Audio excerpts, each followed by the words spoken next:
there is a war that is raging, and people must understand this. It may not be fought visually right now with bombs and bullets, but there is a war that is raging between these polar opposites in our world, between the United States and China. Some would say that Russia may be one, or an axis of Russia, Iran, and China. But you have this conflict that is raging behind the scenes. And right now it is really geopolitical, not so much where you're seeing, ships and submarines and fighter jets specifically between the United States and China, although there's a lot of movement of those components in the world. But there is a conflict of who is going to control these trade routes. Both Saudi Arabia and Israel potentially will be some of the key players in global trade. And that means great wealth potentially will pour into both of those nations, and power. And I think that is setting the stage for what the Bible describes in Revelation chapter 17 and moving on into Revelation chapter 18 with Mystery Babylon. Yeah. And there is an entity of great wealth and power. And there is a special judgment reserved by God for this entity in Revelation 18 known as Mystery Babylon, the mother of harlots and the abominations of the earth.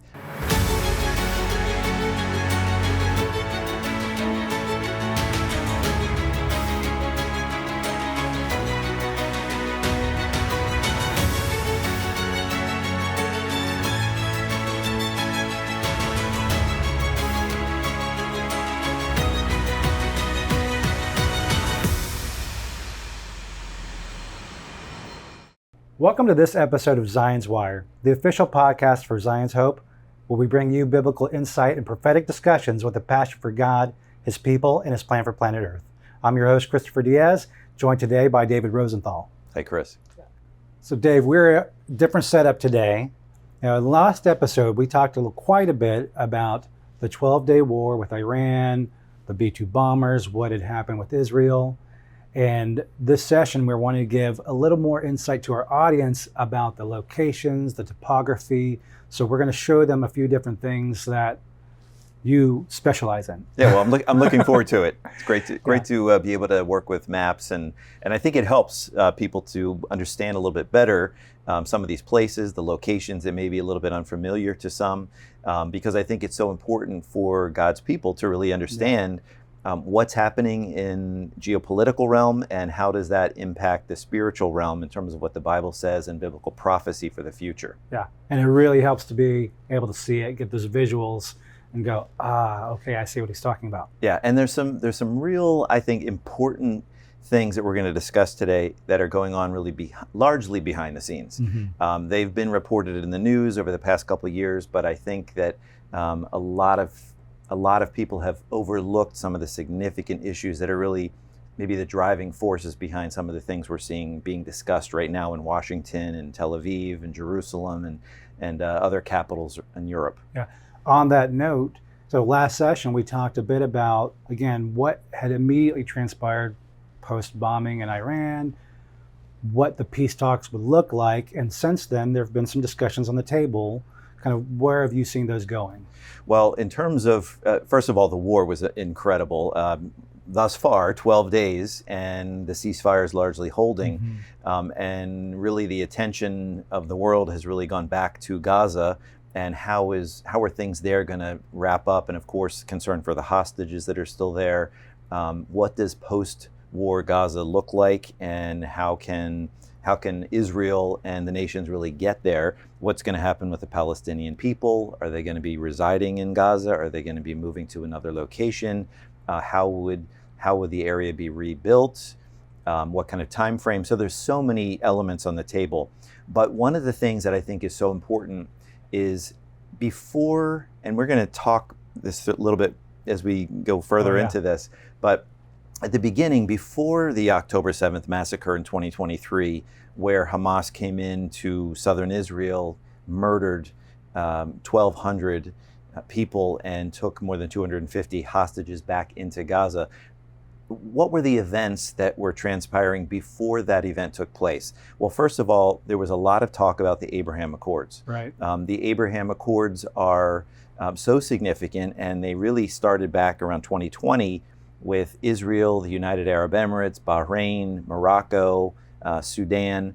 There was some normalization agreements that took place, and most importantly between Israel and the United Arab Emirates, where people may be more familiar with the city of Dubai, which is in the UAE. So that was in 2020.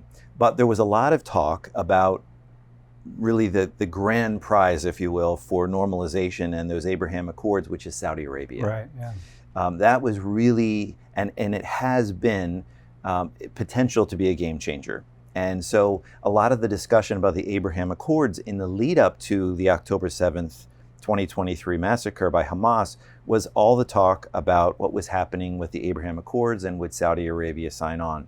And so I really want to draw people's attention to that fact of what was taking place back there, and then connect it to really what's being talked about now, which is we're back once again to the Abraham Accords and the potential for Saudi Arabia to normalize relations with Israel. That has the potential to be a game changer in the entire region. Right. So when we're looking at the Abraham Accords, you mentioned UAE led off with the signing and the desire to see Saudi Arabia coming. Are there any other countries that are already on the table? Well, there's a lot of discussion that, once if Saudi Arabia signs on the dotted line, that there will be others that follow.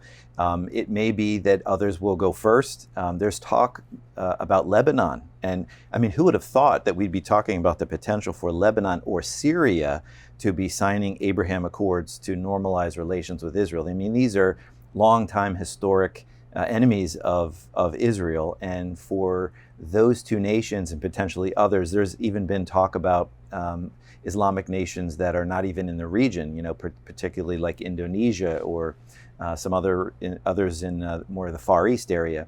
But for our discussion here, I think the ones that are most relevant are Lebanon, Syria, and Saudi Arabia.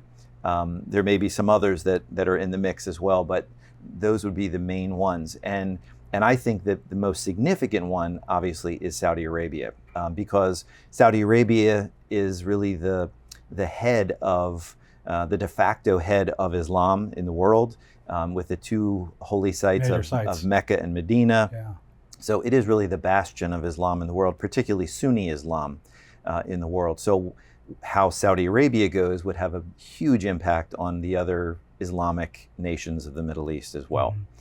And you were just referencing prior to October 7th what was happening, and if I recall, we look about a month prior to October 7th, and we had the G20 summit.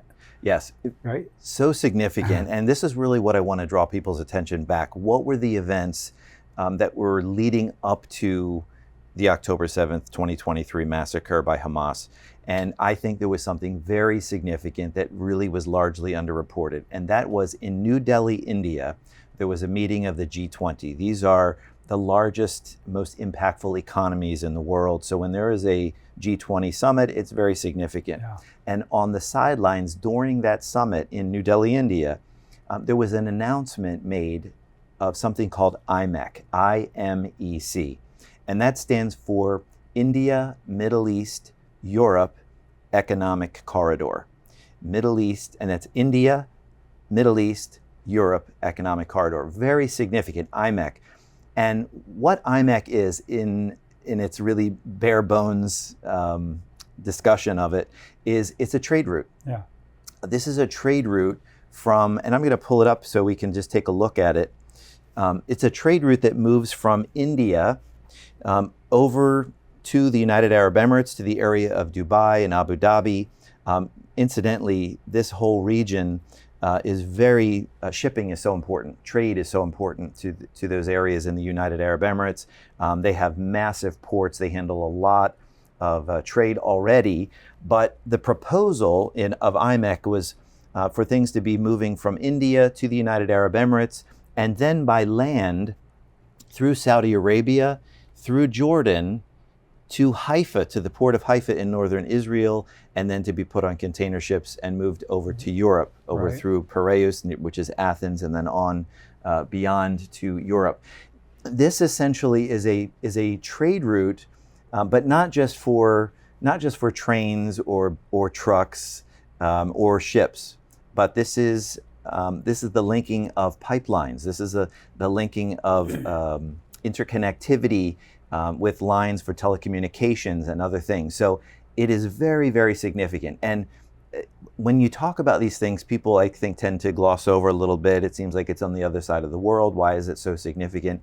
It's extremely significant. And when this announcement was made, it is intended to be it's an American idea that is put forward, and it is intended to bring India into America's fold. Now, the world has been devolving really into a unipolar world, which Right. is America is really the driving force for everything, controls the seas, and really was the driving force between over so much in the world. But the world has been changing into a multipolar world where you have large nations with lots of power, and one of those is China, that has been emerging on the scene for the last 25, 35 years in a very significant way. Yeah, I've heard you say whoever controls the trade routes, really, they're calling the shots. They're leading. They're really controlling the world, Yeah. Geopolitically, economically, and in large measure through communication and military. So this is so important, and there is a war that is raging, and people must understand this. It may not be fought visually right now with bombs and bullets, but there is a war that is raging between these polar opposites in our world, between the United States and China. Some would say that Russia may be one, or an axis of Russia, Iran, and China. But you have this conflict that is raging behind the scenes. And right now it is really geopolitical, not so much where you're seeing, ships and submarines and fighter jets specifically between the United States and China, although there's a lot of movement of those components in the world. But there is a conflict of who is going to control these trade routes. And remember that China is a producer or manufacturer of a lot of low-cost goods. Right. And so historically, we've been getting a lot of the West, Europe, America, have been getting a lot of our products manufactured inexpensively in China. Of course, COVID was a major component, and then supply chains were disrupted. And there's been a lot of talk about having to bring the manufacturing closer to home, or to move it to other locations that may be more secure for the West, for Europe, and for the United States. Well, China announced many years ago what's called the Belt and Road Initiative. And that Belt and Road Initiative is their trade routes that they propose and are pouring lots of money into around the world in various key locations, from Africa to the Middle East to Central Asia, to move their products that are produced in China, low cost, and to move them to Europe, to the markets that can purchase them. And so China has been working towards this for decades.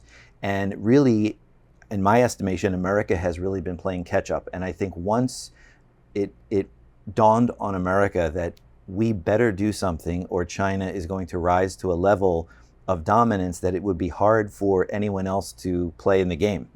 That the United States has really, I think, been on a trajectory to bring counter and to rival some of these trade routes and this Belt and Road Initiative that China has been working towards for the past several decades. Now that trade route that they've been working on, that's super important, because as I've understood it, so China's off the map here, but if we bring that through to where what you were talking about, they're talking about coming through this whole region.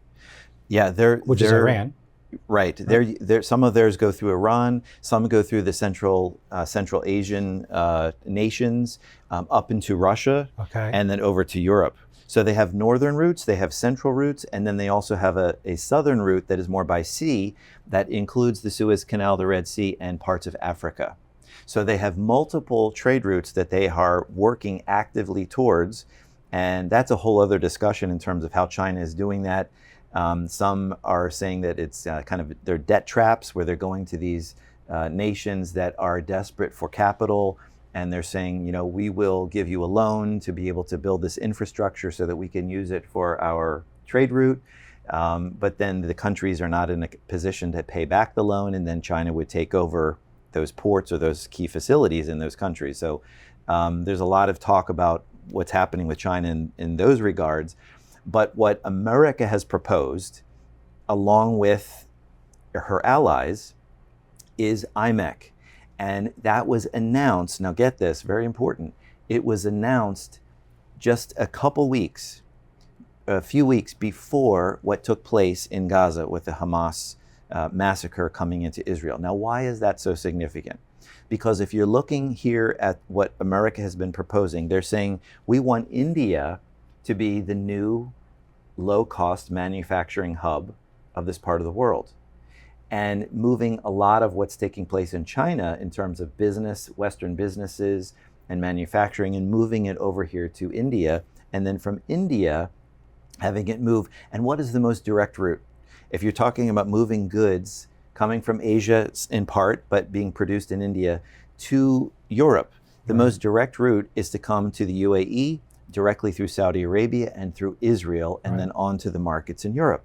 So the issue is, do all of those nations have normalized relations with each other in order to bring IMEC to a reality? And the sticking point right now is Saudi Arabia and Israel, because those are the two major components in the center of this entire route to make it feasible and to make it workable. Because when we look back at 23, Saudi Arabia was close to signing that Abrahamic Accord. That's what all the talk was. So it was announced at the G20 summit in New Delhi, the IMEC trade route and everything associated with it, and the nations that were announced. But what was fascinating is that when the announcement came, the founding members of IMEC in this group, Israel was not mentioned. Even though on the maps of the route, it showed clearly that Israel was there and the port of Haifa was a critical node in the transit system within IMEC. So why was Israel not mentioned at the launch? And I think the reason is because Saudi Arabia was so crucial to the whole plan, but Saudi Arabia does not have normalized or formal relations with Israel. And so that's what's holding up the entire trade route. That's what's holding up this plan that America believes is so crucial in combating what China is doing and creating a rival or a counter system to what China has been orchestrating for the past several decades. Right. I'm thinking, if we were back up to 23 and we're hearing that, it's like, oh, okay, that's a good theory. But here we are on the opposite end now, looking back, going, that makes a whole lot of sense. And it's right back in the limelight post the 12-day war. Is Saudi Arabia going to sign? Absolutely. And if you go back to when this was announced at the G20 summit, this was in early September of 2023. In a few weeks after that, in later September, you had the Crown Prince of Saudi Arabia saying, we see the potential for signing a pact, and if we do, it'll be the biggest event since the Cold War. This was the Crown Prince of Saudi Arabia in discussing or referencing the potential for a major agreement with Israel and normalization. And then just 2 days later at the United Nations, Prime Minister Benjamin Netanyahu stood before the UN and he said, we are on the cusp of something even greater than the Abraham Accord signed with the UAE in 2020. We're on the cusp of normalizing relations with Saudi Arabia, only 2 days later. So both of the leaders of those nations were very positively disposed and were coming out publicly and saying, we're on the cusp of something very great in terms of a signature and normalizing of relations. Knowing, I believe, what was just announced a couple weeks prior of IMEC and the potential for the economic prosperity that could create between these nations and between this whole area. So what you just mentioned, and I have a copy of an article that you just released, Geoprophecy report, and you referenced those quotes. Actually, you jogged my memory. I'm like, wow, yeah, I remember reading this. And it was in a piece you wrote. And you've pointed out here some of what we've already discussed, with this being a counter to the China's Belt and Road Initiative, and some of the details you laid in here of the timeline of events. I'm looking at this going, oh, wow. Like, okay, September 23, here, this point happened. We have the disclosure of IMEC. We have the Crown Prince and what he has shared. We have what Netanyahu has said. We have Hamas. The massacre was literally weeks after these announcements. Then we come, and we fast forward to what has just transpired, and the war with Iran, the bombing of the nuclear facilities, and a recent visit from Netanyahu as they're trying to get things back on track and moving forward. And that's referenced here because this is brand new news here. Yeah, just took place. Netanyahu came to Washington, and it didn't get a lot of fanfare in terms of any big agreements, but there was a memorandum of understanding that was signed between Israel and the United States to work together on artificial intelligence and on energy issues. And specifically, it says in the memorandum of understanding between Israel and the US, with a focus on moving forward with what? IMEC and the Abraham Accords. So if we want to go back and say, okay, back in 2023, after the announcement of IMEC, the announcement of the Crown Prince of Saudi Arabia about being close to a deal, the announcement 2 days later at the UN with Prime Minister Netanyahu saying we're very close to a grand deal on the cusp of something great in the Middle East with Saudi Arabia. And then just 2 weeks later, you have Hamas coming in and massacring. What would be the reason for Hamas to be coming into Israel and to perpetrate the massacre, to take hostages back? What would be the rationale and the reason? How are they linked together? And I would suggest that they're linked together because, number one, Hamas is a proxy of Iran. Mm-hmm. And Iran is in an axis of other nations, specifically with Russia and China. As a matter of fact, how is Iran sponsoring? It's the largest state sponsor of terror in the world. How is it funding all of its terror proxies? Hezbollah, Hamas, the Houthis down in Yemen. They're funding it through essentially black market purchases of oil by China, of Iranian oil. So Russia, Iran, and China all have a vested interest because they're all part of other trade routes and they're all part of China's Belt and Road Initiative. So if China and Iran and Russia, and I would suggest that Egypt also has a vested interest because of the Suez Canal, if those nations don't want to see IMEC come to reality, they don't want to see this American vision of a trade route and the telecommunications and the pipelines and everything that would come with it from a new low-cost manufacturer in India, which is incidentally a rival to China already, and they don't want to see IMEC come to fruition, what would you need to do to thwart this whole new route from coming into reality? You would want to drive a wedge between the two nations that do not have normalized relations that are within the IMEC path, and that is Israel and Saudi Arabia. And what could you do to foment and create a wedge between the two? Bring up the Palestinian issue, which has been a thorn in the side of Israel and the Middle East for decades. It's so interesting. We look at that, and this is happening before our eyes, and some the audience might say, okay, well, we see this trade route. How does this relate biblically to the scope of history and what's to come? But it's so biblical centric, and here we are in a land that we've talked about several times that everything points to and happening at the end times. Can you tie that together a little bit? Yeah, I mean that's a grand discussion. Yes, very big. But what's so important is we see the reshaping of the region and the potential for it to be reshaped in big ways in a very short period of time. With what is transpiring, Saudi Arabia is really trying to completely reinvent itself. Their infrastructure projects are mind-boggling. The new cities that they're creating, the towers that they're building. NEOM, which is a very significant development right on the Gulf of Aqaba and the Red Sea area, and I think that has, and that'll be a discussion for another day, some major prophetic implications. In the capital of Riyadh, building towers and new sporting venues in very, very significant ways. And then, of course, this trade route. So Saudi Arabia wants to be the center of trade and upscale tourism and commerce and logistics in the world.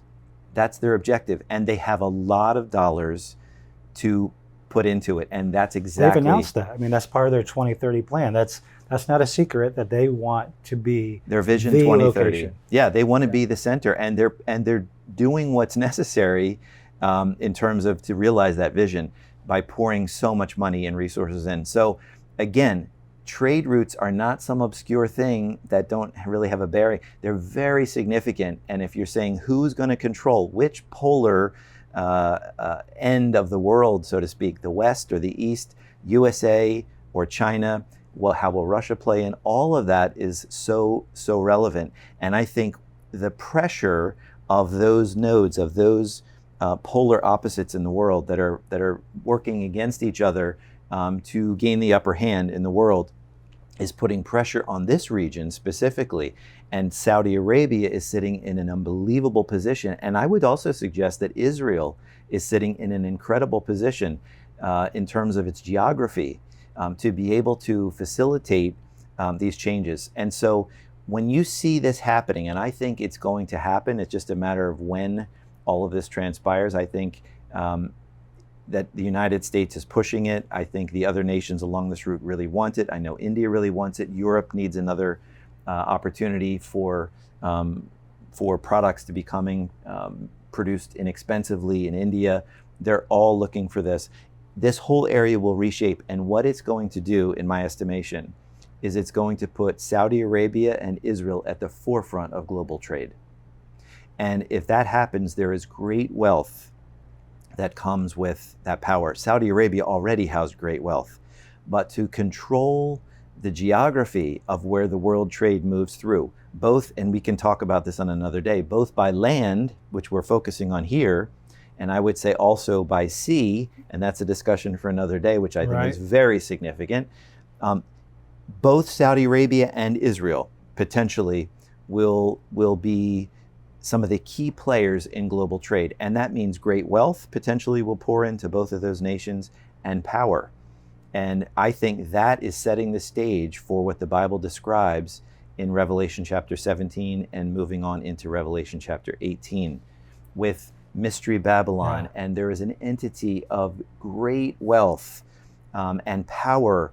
And there is a special judgment reserved by God for this entity in Revelation 18 known as Mystery Babylon, the mother of harlots and the abominations of the earth, with whom the kings of the earth, the Bible says, committed fornication. That means they were seduced by what she was offering, this entity, seduced by her great wealth. And when she is devastated, when she is attacked, and when God is judging her very severely at the end of the age, the Bible tells us clearly in multiple passages in Revelation chapter 18, multiple verses, that those who are on the sea, the merchants, will be weeping and wailing when they see her destruction coming in a single day, the Bible says, in one day. That the merchants, those who are on the sea, will be weeping and wailing, putting sand or dust on their heads, renting their clothes, because of what they're seeing taking place in the region. And I wouldn't be dogmatic to say that this is the specific area that the Bible is referring to, but I think there's a lot that would suggest that that's exactly what we may be looking at. And so the more we see these things developing, the more it seems to fit the biblical narrative. And something we didn't touch on, we kind of went by it, but when we have, based upon what you were just saying, these things that will happen against this area, who has been left out? That would be the people who would say, hey, we want part of this pie. Great question. Yeah. Great question. Because the nations that are left out of this scenario with IMEC are Iran, and I would suggest very significantly Turkey is left out of this equation. And then going further to the north, the Central Asian republics. Yeah, so obviously, there'll be trade that will be moving through there. China, regardless of IMEC, China's going to be moving their trade through. But in terms of whose currency are you trading in? Mm-hmm. Who has the corner on the market, so to speak, in Western markets? Who's the top consumer in the world? Yeah. So you have the United States and Western Europe. And this is what they want to do. That's what they want.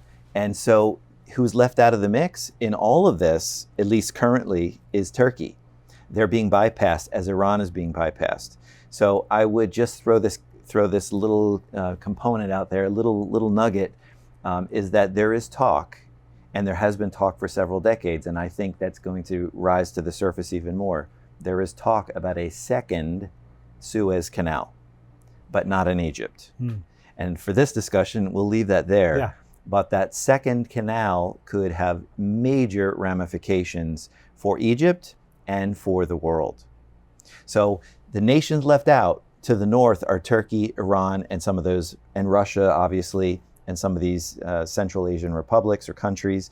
They would have a clear motive to say we can't be left out of global trade in terms of the significance of what IMEC would be doing to them. And that would give them motive for wanting to come south, which is what the Bible describes, an entity from the north, a nations group together that will come against the south to take a great spoil and to take a prey. That's what the Bible says in Ezekiel 37:38. So it seems like all of these things are aligning and they're happening very quickly.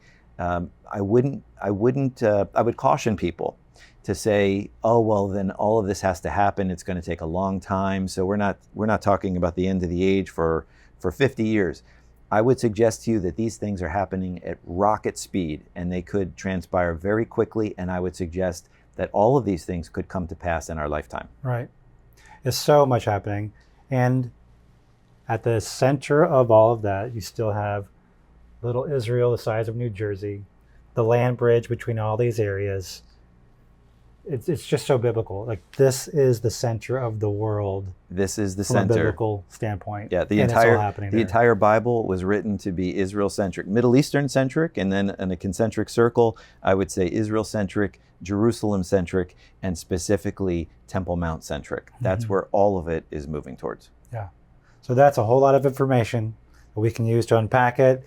And I think it's great for our audience to have something to visualize and go, okay, audience, now to you, you can do some more research, check these things out, read some more of Dave's articles on this. You can find them in Zion's Fire. And follow along on our website, zionshope.org. Download our app, stay connected to all the information that we're putting out, and we'll be talking to you again soon.